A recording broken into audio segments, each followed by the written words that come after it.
Friends, ಇನ್ನು ಮುಂದೆ ನಾವು PF ಗೆ ಅಪ್ಲೈ ಮಾಡುವಾಗ ಫಾರ್ಮ್ 15G ಅಥವಾ 15H ನ ಬದಲು ಫಾರ್ಮ್ 121 ನಾವು ಫಿಲ್ ಮಾಡಿ ಅಪ್ಲೋಡ್ ಮಾಡಬೇಕಾಗುತ್ತೆ. ಈ ಫಾರ್ಮ್ 121 ನಿಮ್ಮ ಮೊಬೈಲ್ ಅಲ್ಲಿ ಅಥವಾ ಲ್ಯಾಪ್ಟಾಪ್ ಅಲ್ಲಿ ಹೇಗೆ ಫಿಲ್ ಮಾಡಬಹುದು ಅಂತ ನಾನು ಈ ವಿಡಿಯೋದಲ್ಲಿ ಕಂಪ್ಲೀಟ್ ಆಗಿ ಎಕ್ಸ್ಪ್ಲೈನ್ ಮಾಡ್ತೀನಿ. ಈ ವಿಡಿಯೋನ ಫುಲ್ ಆಗಿ ನೋಡಿ ಮತ್ತು ನಮ್ಮ ಚಾನಲ್ಗೆ ಸಬ್ಸ್ಕ್ರೈಬ್ ಮಾಡ್ಕೊಳ್ಳಿ. ಈ ಫಾರ್ಮ್ 121 ಫಿಲ್ ಮಾಡೋಕ್ಕಿಂತ ಮುಂಚೆ ಈ ಫಾರ್ಮ್ ನೀವು ಅಪ್ಲೋಡ್ ಮಾಡಬೇಕಾ ಬೇಡವಾ ಅಂತ ಫಸ್ಟ್ ತಿಳ್ಕೊಳ್ಬೇಕು. ಈ ಫಾರ್ಮ್ನ ನಾವು ಯಾವಾಗ ಅಪ್ಲೋಡ್ ಮಾಡಬೇಕು ಅಂದರೆ ನಿಮ್ಮ ಟೋಟಲ್ ಸರ್ವಿಸು 5 ವರ್ಷಕ್ಕಿಂತ ಜಾಸ್ತಿ ಇದ್ದು ಮತ್ತು ನೀವು PF ವಿತ್ಡ್ರಾ ಮಾಡೋ ಅಮೌಂಟು 50,000ಕ್ಕಿಂತ ಜಾಸ್ತಿ ಇದ್ದರೆ ಮಾತ್ರ ನೀವು ಈ ಫಾರ್ಮ್ 121ನ ನೀವು ಅಪ್ಲೋಡ್ ಮಾಡಬೇಕಾಗುತ್ತೆ. ಮತ್ತು ಯಾವಾಗ ಈ ಫಾರ್ಮ್ನ ಅಪ್ಲೋಡ್ ಮಾಡುವ ಅವಶ್ಯಕತೆ ಇರೋದಿಲ್ಲ ಅಂದರೆ ನಿಮ್ಮ ಟೋಟಲ್ ಸರ್ವಿಸು 5 ವರ್ಷಕ್ಕಿಂತ ಜಾಸ್ತಿ ಇದ್ದರೆ ನೀವು ಎಷ್ಟೇ PF ಅಮೌಂಟ್ ವಿತ್ಡ್ರಾ ಮಾಡಿದ್ರೂ ಇದು ಅಪ್ಲೋಡ್ ಮಾಡುವ ಅವಶ್ಯಕತೆ ಇರೋದೇ ಇಲ್ಲ. ಮತ್ತು ನಿಮ್ಮ ಟೋಟಲ್ ಸರ್ವಿಸ್ 5 ವರ್ಷಕ್ಕಿಂತ ಕಡಿಮೆ ಇದ್ರೂ ಮತ್ತು ಇವಾಗ ನೀವು ವಿತ್ಡ್ರಾ ಮಾಡುವ PF ಅಮೌಂಟು 50,000ಕ್ಕಿಂತ ಕಡಿಮೆ ಇದ್ರೂ ಈ ಫಾರ್ಮ್ 121 ಅಪ್ಲೋಡ್ ಮಾಡುವ ಅವಶ್ಯಕತೆ ಇರೋದಿಲ್ಲ. ಸೊ ಈ ಒಂದು ಕಂಡೀಷನ್ ಮಾತ್ರ ನಿಮ್ಮ ಸರ್ವಿಸ್ 5 ವರ್ಷಕ್ಕಿಂತ ಕಡಿಮೆ ಇತ್ತು ಮತ್ತು ನಿಮ್ಮ ಟೋಟಲ್ PF ಅಮೌಂಟು 50,000ಕ್ಕಿಂತ ಜಾಸ್ತಿ ಇದ್ರೆ ಈ ಸಂದರ್ಭದಲ್ಲಿ ಮಾತ್ರ ನೀವು ಫಾರ್ಮ್ 121 ಅಪ್ಲೋಡ್ ಮಾಡಬೇಕಾಗುತ್ತೆ. ಇವಾಗ ಈ ಫಾರ್ಮ್ 121 ಹೇಗೆ ಫಿಲ್ ಮಾಡೋದು ಅಂತ ನೋಡೋಣ. ಈ ಫಾರ್ಮ್ 21 ನಾನು ಡಿಸ್ಕ್ರಿಪ್ಷನ್ ಅಲ್ಲಿ ಲಿಂಕ್ ಕೊಟ್ಟಿರ್ತೀನಿ. ಆ ಲಿಂಕ್ ನ ಕ್ಲಿಕ್ ಮಾಡಿ ನೀವು ಡೌನ್ಲೋಡ್ ಮಾಡ್ಕೋಬಹುದು. ಈ ಫಾರ್ಮ್ ನ ನೀವು ಪ್ರಿಂಟ್ ತಗೊಂಡು ಪೆನ್ ಅಲ್ಲಿ ಬರೆದು ಕೂಡ ನೀವು ಮತ್ತೆ ಸ್ಕ್ಯಾನ್ ಮಾಡಿ PDF ಆಗಿ ನೀವು ಅಪ್ಲೋಡ್ ಮಾಡಬಹುದು. ಅಥವಾ ಮೊಬೈಲ್ ಅಲ್ಲಿ ಅಥವಾ ಲ್ಯಾಪ್ಟಾಪ್ ಅಲ್ಲಿ ನೀವೇ ಫಿಲ್ ಮಾಡಿ ಪ್ರಿಂಟ್ ತೆಗೆದು PDF ಆಗಿ ಸೇವ್ ಮಾಡ್ಕೊಂಡ್ರೆ ನೀವು ಅಪ್ಲೋಡ್ ಮಾಡಬಹುದು.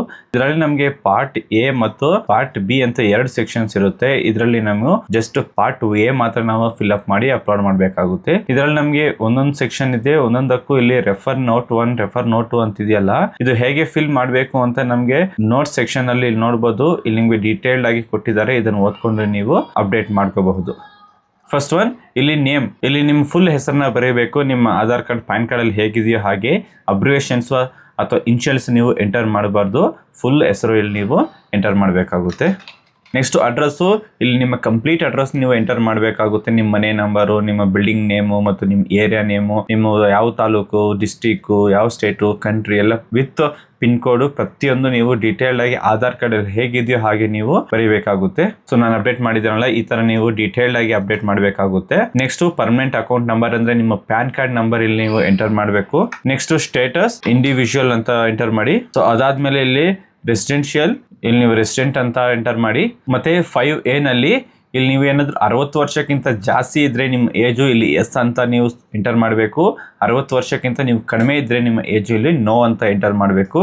ನಾನು ಇಲ್ಲಿ ನೋ ಅಂತ ಎಂಟರ್ ಮಾಡ್ತೀನಿ. ನೆಕ್ಸ್ಟ್ ನಿಮ್ಮ ಇಮೇಲ್ ID ನ ಇಲ್ಲಿ ಎಂಟರ್ ಮಾಡಿ. ಅದಾದ್ಮೇಲೆ ಇಲ್ಲಿ ಕಾಂಟ್ಯಾಕ್ಟ್ ನಂಬರ್, ನಿಮ್ಮ mobile number with country code enter ಮಾಡಬೇಕು. ನಿಮ್ಮ ಕಂಟ್ರಿ ಕೋಡ್ ಬಂದು +91. ನೆಕ್ಸ್ಟ್ ಇಲ್ಲಿ ನಂಬರ್ ಹತ್ರ ನಿಮ್ಮ ಮೊಬೈಲ್ ನಂಬರ್ನ ಎಂಟರ್ ಮಾಡಿ.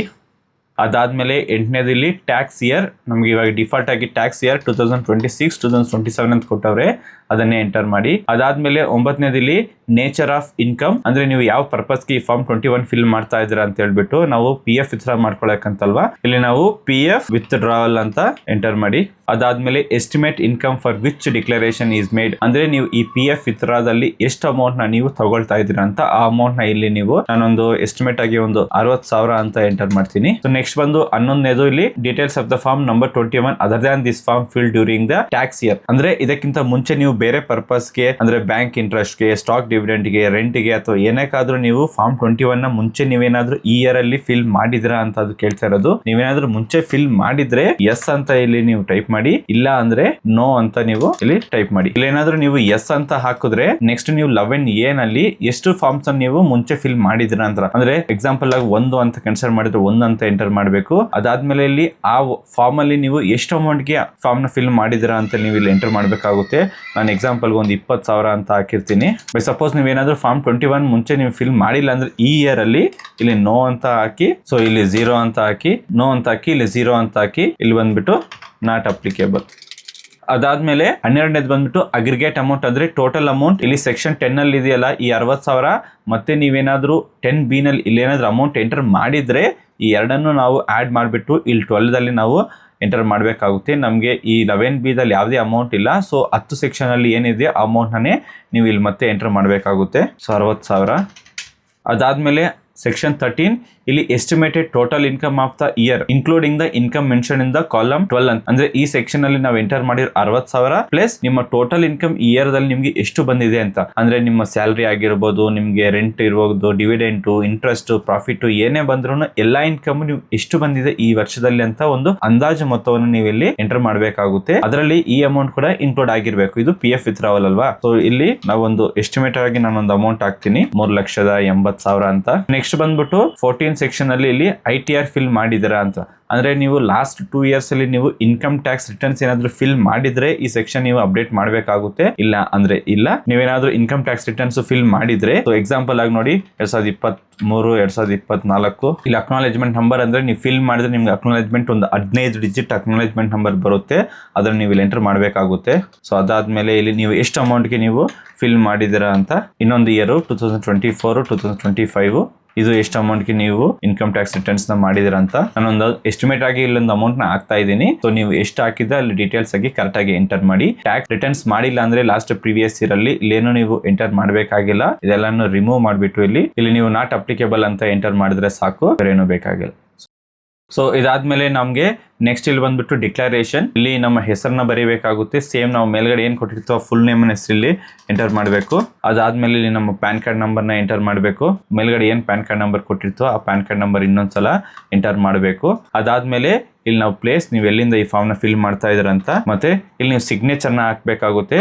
ಇಲ್ಲಿ ನೀವು ಒಂದು ವೈಟ್ ಪೇಪರ್ ಅಲ್ಲಿ ನೀವು ಈ ತರ ಒಂದು ಸಿಗ್ನೇಚರ್ ನ ನೀವು ಮಾಡಿ, ಇದರಲ್ಲಿ ನೀವು ಬ್ಯಾಕ್ ಗ್ರೌಂಡ್ ರಿಮೂವ್ ಮಾಡಿ ಇಲ್ಲಿ ಎಡಿಟ್ ಅಂತ ಹೋದ್ರೆ ನಿಮ್ಗೆ ಇಲ್ಲಿ ಬ್ಯಾಕ್ ಗ್ರೌಂಡ್ ಕ್ಲಿಕ್ ಮಾಡಿ ಇಲ್ಲಿ ನಿಮಗೆ ರಿಮೂವ್ ಅಂತ ಇದೆಯಲ್ಲ, ಇಲ್ಲಿ ರಿಮೂವ್ ಆಪ್ಷನ್ ಕ್ಲಿಕ್ ಮಾಡಿ. ಸೊ ಬ್ಯಾಕ್ ಗ್ರೌಂಡ್ ಎಲ್ಲ ರಿಮೂವ್ ಆಗುತ್ತೆ.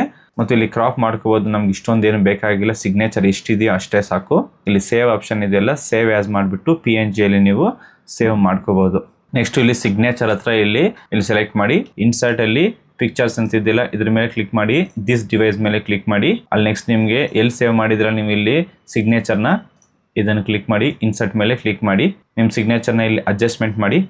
ಸೊ ಇಷ್ಟೇ, ಇಲ್ಲಿ ಸಿಗ್ನೇಚರ್ ನೀವು ಹಾಕಿಬಿಟ್ಟು ನೆಕ್ಸ್ಟ್ ಡೇಟ್ ಇದೆಯಲ್ಲ ಈ ಡೇಟ್, ಇವತ್ತಿನ ಡೇಟ್ ನೀವು ಎಂಟರ್ ಮಾಡಿ.